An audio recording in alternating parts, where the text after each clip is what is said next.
قبل ما نبدا يا صديقي احب لك ان انا الخص لك انمي جامد جدا، فاهم، من اجمد الانميات اللي نزلت السنه اللي فاتت. خليك اسطوره يا صديقي وانزل زعل زر اللايك ده، وخلي الفيديو يوصل لاكبر لايكات ممكنه عشان ننزل الاجزاء التانيه. لو انت صديقي مشترك في القناه اثبت لنا وجودك في التعليقات وقول الانمي ده حلو ولا لا، عاوز جزء منه تاني ولا لا. لو انت اول مره تشوفنا في القناه تعرفنا صديقي فاتك وهيفوتك انميات جامده. خليك اسطوري انت كمان وانزل اشترك في القناه وفعل زر اللايك. من غير ما تطول تشتغل حبيبك النبي تذكر ربنا ونخش يلا في الفيديو.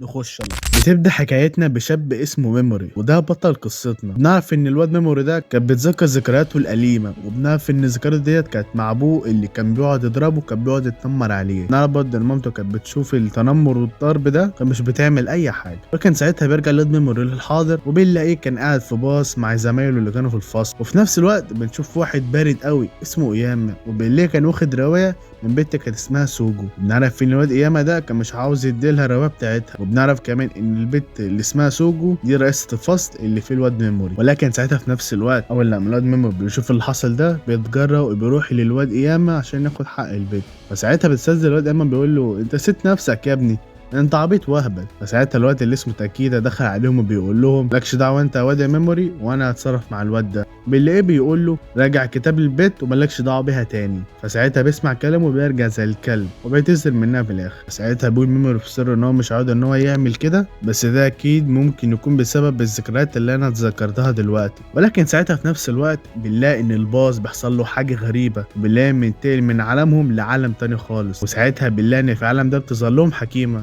وبنعرف ان الحاكمه دي اسمها شيس، وبتقول لهم ان انتوا املنا الوحيد في هزيمه الشر وملك الشياطين. وبنعرف ان المكان اللي فيه اصحابنا دول واسمه اليون. وساعتها بتكمل الحكيمه وبتقول لهم ان انتوا يا بشر انتوا املنا الوحيد في قضاء على الشر المطلق وملك الشياطين. فساعتها بتكمل الحكيمه وبتقول لهم ان كل 200 سنه بيظهر ملك الشياطين والاشرار بتاعته عشان يهجموا على مملكتنا، ولكن احنا كعالم تاني بنجيب من عالمكم البشر بيقعدوا يدافعوا علينا كل 200 سنه، وبعد 200 سنه جبناكم هنا عشان تدافعوا على مملكتنا من ملك الشياطين. عشان كده يا بشر انتوا الابطال اللي احنا اخترناكم عشان تنقذونا. فساعتها اول لما بيسمعوا الطلبه الكلام ده بيستغربوا، في منهم بقى اللي بيحس ان هو بيحلم وفي التاني اللي بيحس ان هو مات. لكن على الناحيه التانيه بنلاقي مدرس المنحرف ده وبنلاقيه كان معجب بالحكيمه جدا جدا جدا، وبنلاقيه بيقول للحكيمه ما تخافيش احنا معاكي وهننقذك يا راجل يا منحرف. فساعتها بقى بنلاقي الواد تاكيتا بيقول للحكيمه طب ايه اللي هيحصل يا حكيمه لو احنا رفضنا طلبك ده؟ فساعتها بقول لهم عادي مش هيحصل حاجه، انا خليكم ترجعوا لعالمكم، ولكن عشان ترجعوا لازم يكون معاكم تعويذه سحريه قويه جدا. عشان تاخدوا التعويذه ديت معاكم طريقتين، اول طريقه ان انتوا تهزموا ملك الشياطين وتاخدوا قلبه،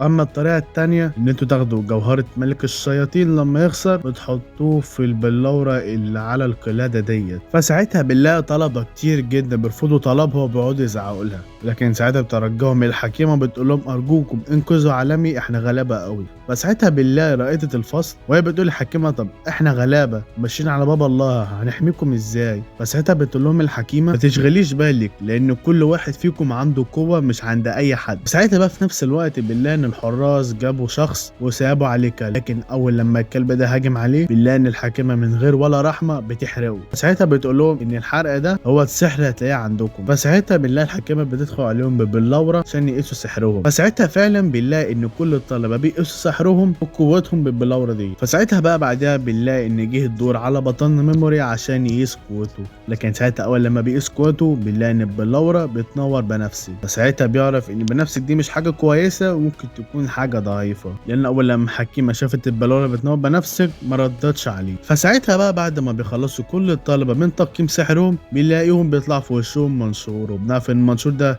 بيحدد قوتهم ومستواهم وقدراتهم. لكن ساعتها اول لما ميموري بيجيله المنشور ده مكتوب فيه ان هو من رتبه ايه، ورتبه ايه ديت هي من اضعف رتبات العالم، لو ايه كمان ما عندوش بس غير قدرتين وهي قدره السم والشلل. فساعتها في نفس الوقت بنلاقي الحكيمه بتقول له قال لك يا ميموري روح على الدائره السحريه. فساعتها بيستغرب الواد ميموري بيقول لها انا واقف ليه في الدائره السحريه؟ ولكن ساعتها بنلاقي ان الحراس بياخدوه بالعافيه عشان يقف في الدائره ديت. فساعتها اول لما الواد ميموري بيقف في الدائره ديت بنلاقي ان الدائره دي بتنور، وبنلاقي ان الحكيمه بتقول له ان انت مرفوض في الطاقم بتاعنا. فساعتها بيقول لها وانت هتموتيني ولا ايه؟ بتقول لا انا مش موتك، ولكن انا هوديك في مغاره عشان نقيم رتبتك، وخد بالك كل راح المغاره ديت مصيرهم الموت. فساعتها بنلاقي ان الدايره بيزيد نورها اكتر وقت عشان تستعد ان تاخد الواد ميموري. لو ايه كمان بنلاقي ان كل زمايل الواد ميموري غدروا بيه، وبنلاقيهم هم موافقين على الامر بتاع الحكيمه ان هو يتنفي للمغاره ديت. فساعتها قبل ما يتنفي للمغاره ديت بنلاقيه رمت له شنطه، والشنطه ديت عباره صديقي عن ان هو اول لما بيحط المنى فيها بتنور. فساعتها في نفس الوقت بنلاقي ان رئيسه الفصل بتقول للحكيمه ارجوكي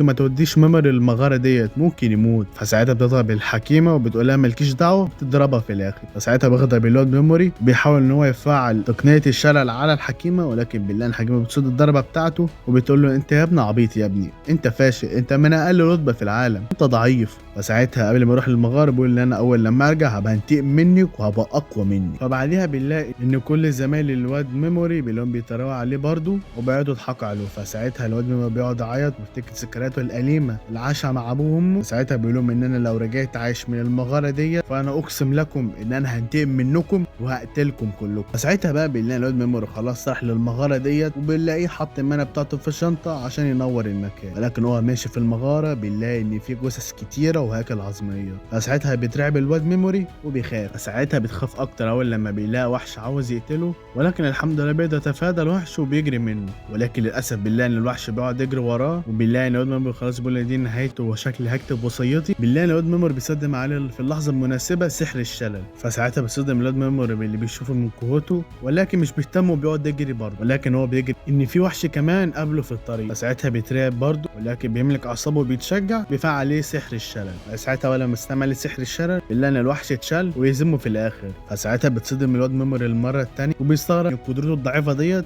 تستعمل على الوحوش الاقوى منه. فساعتها اول لما الواد ميموري بيخلص على الوحش بيحس ان قدرته زادت وقوته بقت اكبر، ولكن اول لما الواد ميموري بيفتح المنشور بنلاقي ان قوته لسه ما زادتش، وبنلاقي كمان الايمانه بتاعته قربت تخلص. فساعتها بيقرر ان هو يخلص على الوحش ويفعل عليه سحر الصوم. لكن ساعتها في نفس الوقت بنلاقي ان الوحش اللي عمل عليه الشلل بنلاقيه متجه قدام الواد ميموري، وبنعرف ان سحر الشلل مفعوله خلص. فساعتها اول لما بيشوفه بيحس ان هو هيموت في المكان ده، كان مرعوب وكان خايف. ولكن ساعتها اول لما بيتذكر تريقه زمايله عليه، تريقه الحكيمه عليه، بنلاقيه بيستجمع قوته تاني وبيقول ان انا مش هموت في المكان ده وهنتقم منها. فساعتها بالله الواد ميموري بيقول انا خلصت المنى كلها على السحر اللي ضربت على الحكيمه وعلى الوحوش اللي فات، وانا خايف ان السحر بتاعه والمانع يخلصوا مني واموت في المكان ده. ولكن ساعتها بيقول ميموري ما بيديهاش بقى، وبيلاقي بيفعل سحر الشلل على الوحش، ولكن بنلاقي ان الوحش مش بيهمه ومش بتاثر عليه سحر الشلل. فساعتها المنشور بيقول له ان انت ما ينفعش تفعل سحرك مرتين على وحش. ولكن ساعتها في نفس الوقت بنلاقي ان قدره جديده جات له وهي قدره سحر النوم. فساعتها بيضربه بسحر النوم بنلاقيه نايم، بيضربه كمان بسحر الشلل عشان يخلص عليه. ولكن ساعتها بنلاقي ان اثر التعب الشديد على الواد ميموري بدا بيظهر عشان هو صرف كتير من المانا وطاقته السحريه. ولكن ساعتها في نفس الوقت بص الواد ميموري وراه بيلاقي كميه وحوش جباره داخله عليه. فساعتها بيقول يا نهار ابيض، طب انا هجيب مانا منين عشان اهزمهم؟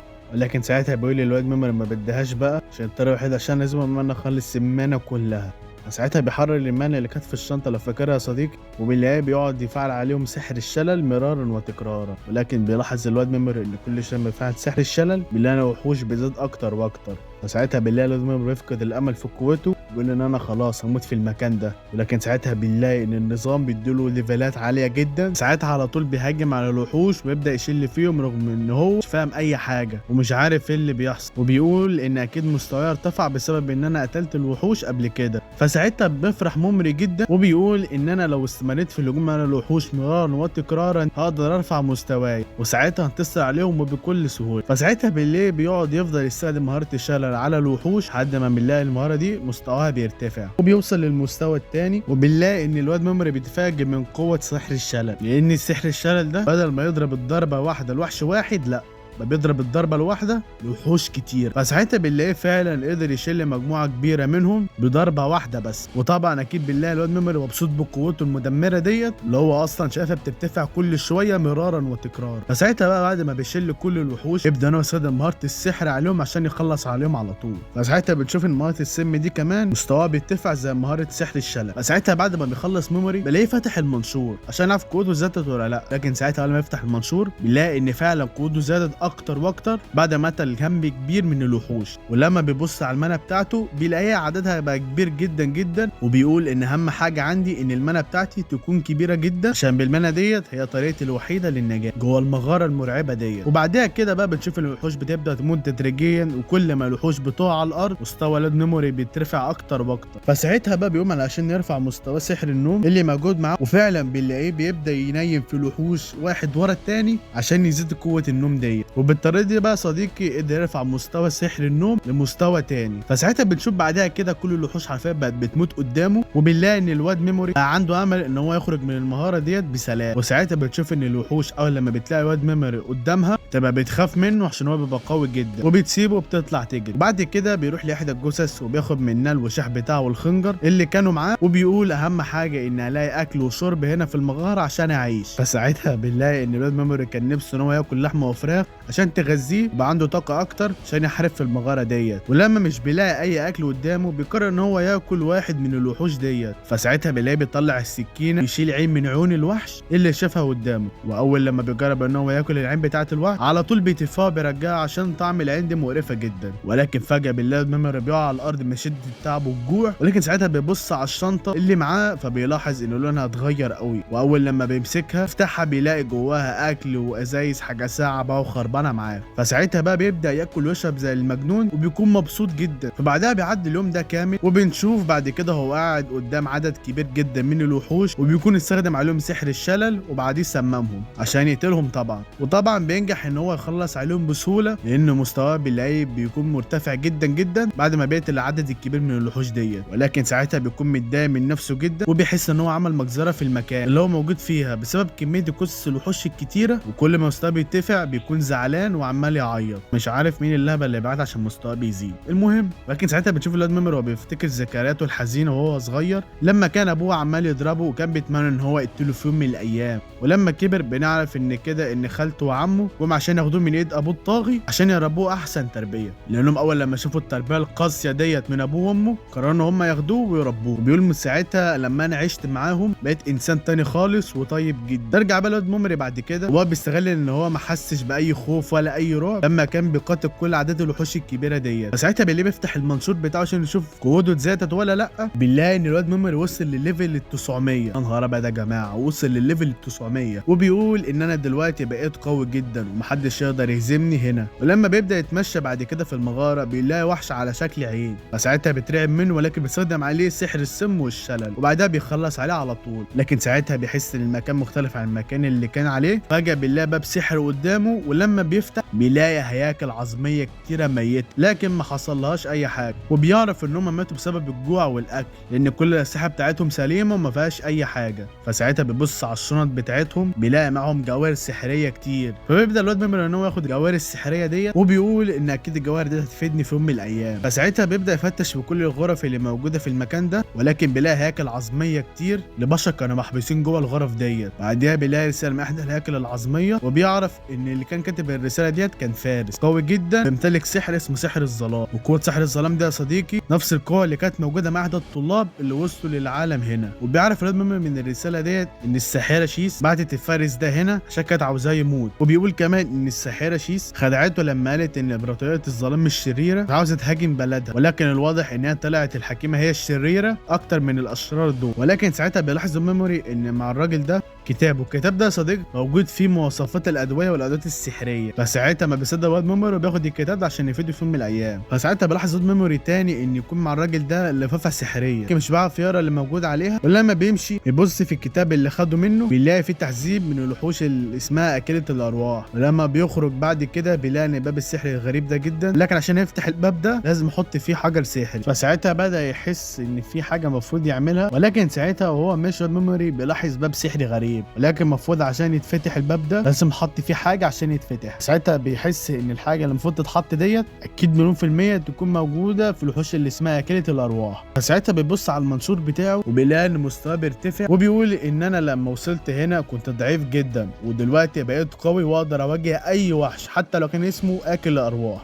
ولكن فجاه في نفس الوقت بيلاقي وش موجود بعيد وجواه حجر واللي المفروض يتحط جوه الباب عشان يفتحه. لما بيروح عشان يستخدم السحر عليه على طول بيلاقي ان الوحش ده بيطلع ليزر من عينيه، فبيجي فيديو ميموري بيعوره. فساعتها بيقول الميموري ان الشعاع بتاعه سريع جدا، في لحظه قررت اهاجم عليه بيضربني بالليزر بتاعه. فساعتها بيبدا يفكر الواد ميموري في اي طريقه عشان يخلص عليه ياخد منه الجوهره اللي فيه ويقدر يفتح الباب ويهرب من المكان ده. فساعتها بيقول ان انا لازم ازود الاحصائيات بتاعتي في المنشور عشان قوتي تزيد اكتر واكتر واقدر اهزمه بسهوله. وبيقول برضو ان وحش اكل الارواح ده قدر ان هو يهزم شخص يمتلك قوه الظلام، لكن ساعتها فجاه بنلاقي ان الجدران بدات تتهز وتنكسر. لكن ساعتها بتشوف ان في مغامره بره كهف السر تسمع الاصوات ديت كلها وبتعرف ان هي جايه من المغاره السحريه. وبعد كده لما كل الجدران بتنكسر وبتتهز بنشوف ان اكل الارواح بدا ان هو يتحرك بيدور على بطلنا ميموري. ساعتها بتصدم الواد ميموري لما الوحش ده بيفتح بقه وبينزل ماده غريبه جدا على الارض. الماده دي يا صديقي بتتحول لوحوش لزجه. ساعتها بتبدا الوحوش اللزجه دي ان هي تعمل اشكال زي تعبير الناس اللي اتقتلوا في المغاره دي عشان يخافوا الواد ميموري يخلصوا عليه. وبنلاقي ان وحش اكل الارواح بيبدا ان هو يضحك عليه وتقريبا كده عاوز يتسلى بيه بدا يخلص على الواد ميموري. ولكن فجاه بتصدم ان الوحش اكل الارواح كسر الحيطه اللي وراه وقدر ان هو يعرف مكانه ويبدا يصرخ ويطلع صوت قويه جدا. فساعتها ميموري بيستخدم عليه سحر الشلل عشان يوقفه ووقف الوحوش اللزجه دي. لكن ساعتها مش بنلاقيه بيقدر يستخدم سحر السم عليهم لان وشوشه اكل الارواح هي نفس الوشوشه بتاعت المحاربين اللي ماتوا في الكهف ده. فساعتها بيقول الواد ميموري انا مستحيل استخدم السحر بتاعي لان وجوه الوحوش اللزجه دي شبه وجوه الناس اللي ماتوا في المغاره دي. فساعتها بيقول الواد ميموري في نفسه اللي مستحيل استخدم السحر بتاعي على وحوش وشهم كانت بشر قبل كده. ساعتها بيقول تاني ان انا عارف ان هم وحوش ولكن وشهم هم وش البشر. فساعتها بالله الوحش بيفضل يضحك على الواد ميموري بعد كده بيطلع له نسخ كتيره جدا منه. فساعتها بيقول الواد ميموري ان الوحش ده بيكون مبسوط جدا انا بتعذب نفسيا. فساعتها بيحاول ساعتها بطلنا الواد ميموري ان هو يبعد الوحوش ديت علشان ما تجيش جنبه. وطول ما الواد ميموري عمال يتألم ومش قادر ان هو يقتلهم بيفضل الوحش ده يضحك عليه مرارا وتكرارا زي العبيط. فساعتها الواد ميموري بيستغل ان الوحش ده عمال يضحك ومش مركز عليه وبيستخدم عليه تقنيه الشلل. فساعتها بيقول الواد ميموري للوحش ان انت هملت دفاعك كنت فاكر ان انت هتخلص عليها بسهوله لان ايدي الشمال متعوره ولو انت ما خدتش بالك فانا هقول لك ان الدراع اللي اتعور ده بستخدم بيه قوه سحريه لكن دراعي الثانيه برضه بستخدم بيها قوه سحريه.